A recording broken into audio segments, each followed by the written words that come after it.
স্বাগতম সবাইকে। আজকে আমাদের টপিক প্রোডাক্ট মার্কেট ফিট। এই প্রোডাক্ট মার্কেট ফিটটা কি? জানেন তো, যে কোনো প্রোডাক্ট তৈরি হয় কাস্টমারের যে কোনো একটা নিড স্যাটিসফাই করার উদ্দেশ্যে। কিন্তু আপনি কি শিওর যে কাস্টমারের আপনার প্রোডাক্টই দরকার? হতে পারে আপনার প্রোডাক্টটা তাদের কোর নিডটা স্যাটিসফাই করছে, কিন্তু তা কাস্টমারের মন মতো হচ্ছে না। বা আপনার প্রোডাক্টের অল্টারনেটিভ কোনো প্রোডাক্ট মার্কেটে অলরেডি আছে, যেটা তারা ইউজ করতে করতে অভ্যস্ত।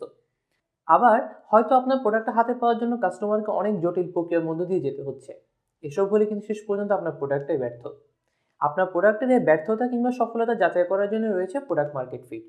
আপনার টার্গেট মার্কেটের জন্য আপনার প্রোডাক্টটি তখনই ফিট হবে যখন আপনার প্রোডাক্টটি কাস্টমারদের একটি সমস্যার সঠিক সমাধান দিতে পারবে বা কাস্টমার নিড সফলতার সাথে স্যাটিসফাই করবে। আপনার ভ্যালু প্রপোজিশন এবং মার্কেটিং অ্যাক্টিভিটিস অবশ্যই আপনি যাদের সমস্যার সমাধান করতে যাচ্ছেন তাদের ক্যারেক্টারিস্টিক্স বা বিহেভিয়ারকে মাথায় রেখেই তৈরি করতে হবে। এবং সবশেষে এমনভাবে আপনার ডিস্ট্রিবিউশন নেটওয়ার্ক তৈরি করতে হবে যাতে আপনার প্রোডাক্ট হাতে পাওয়ার জন্য কাস্টমারদের খুব একটা সমস্যার সম্মুখীন হতে না হয়।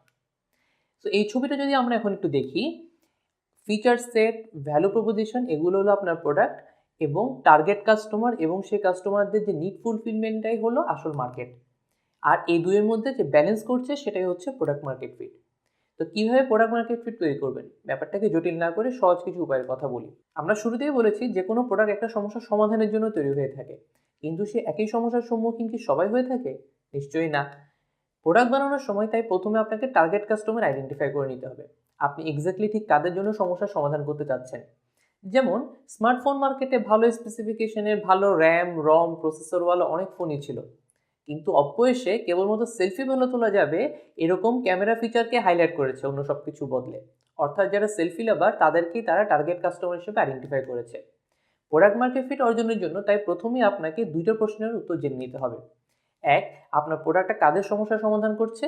দুই, কারা সবচেয়ে বেশি লাভবান হচ্ছে আপনার প্রোডাক্টটি ব্যবহার করে। আপনার কাস্টমারদের সমস্যা সম্পর্কে আপনাকে সবচেয়ে ভালো ধারণা কে দিতে পারবে? Marketing team? Sales team? এর একটাও না। সবচেয়ে ভালো ধারণা আপনাকে শুধুমাত্র আপনার কাস্টমাররাই দিতে পারবে। তাই আপনাকে আপনার কাস্টমারদের সাথে কথা বলতে হবে রেগুলার, তাদের পেইন পয়েন্টগুলো সম্পর্কে আপনাকে জানতে হবে। ধরা যাক আপনার প্রোডাক্ট হয়তো অনেক ভালো এবং তা কাস্টমারদের সমস্যার সমাধান করতে পুরোপুরি সক্ষম, কিন্তু তার দাম এত বেশি যে সাধারণ কাস্টমারদের তার সাধ্যের বাইরে। এখানে এখন এমন হতে পারে আপনাকে দাম কমাতে হবে, অথবা হাই এন্ডের কাস্টমারদেরকে টার্গেট করতে হবে যারা সেটা অ্যাফোর্ড করতে পারে। যেমন ম্যাকবুক বা আইফোনের ক্ষেত্রে যেটা হয়। দাম নির্ধারণের পূর্বে আপনার জেনে নিতে হবে কাস্টমাররা কীরকম খরচ করতে রাজি তাদের প্রবলেমটা সলভ করার জন্য। হ্যাঁ, সমাজে হাই স্ট্যাটাস মেনটেন করাটাও অনেকের জন্য একটা বাইং ফ্যাক্টর হতে পারে। আপনার কাস্টমারদের সব সমস্যার সমাধান তো আপনি নিশ্চয়ই করতে পারবেন না। আপনার প্রোডাক্ট দিয়ে আপনি কাস্টমারদের যে কোনো একটি সমস্যার সমাধান করতে পারবেন। আপনাকে ঠিক করে নিতে হবে আপনার প্রোডাক্ট দিয়ে আপনি কাস্টমারদের ঠিক কোন সমস্যার সমাধান সবচেয়ে ভালো করতে পারবেন। আপনার ভ্যালু প্রপোজিশনে আপনাকে সেই সমস্যার সমাধানের কথাই তুলে ধরতে হবে। একটু আগে অপো মোবাইলের কথা যেমন বললাম, অন্য সব কিছু বদলে সেলফি ক্যামেরাকে হাই প্রায়োরিটি দিয়ে তাদের ভ্যালু প্রপোজিশন তারা সেট করেছে।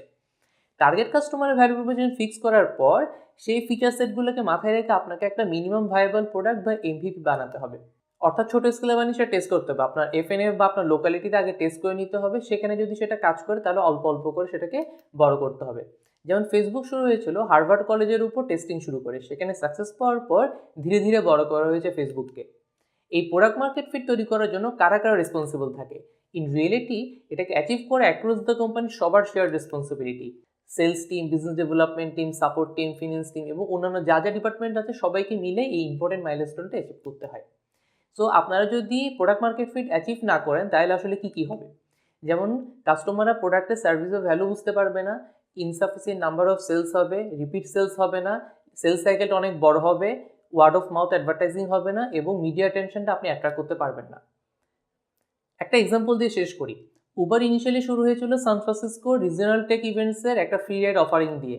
কারণ উবারের ফাউন্ডাররা যেটা ভেবে বের করেছিল ট্র্যাডিশনাল ট্যাক্সি সিস্টেম খুবই এক্সপেন্সিভ এবং আউটডেটেড এবং খুব কম লোকই তা ইউজ করতো। তা এরকম একটা অ্যাপের মাধ্যমে রাইড শেয়ার করা যায় কিনা সেটা ভেবেছিলেন তারা। এবং ইনিশিয়ালি ব্যাপারটা এমন ছিল যে একসাথে 2-3 জন মিলে একটা ট্যাক্সি বা কার শেয়ার করবে অ্যাপের মাধ্যমে। যখন দেখা গেল আসলে সেটা কাজ করছে বা এই মার্কেট ভ্যালিডেশনের পর Uber offer 50% discount to first time users. এরপর ধীরে ধীরে বড় হয়ে উবার এখন 85টারও বেশি দেশে অপারেট করছে। Happy learning.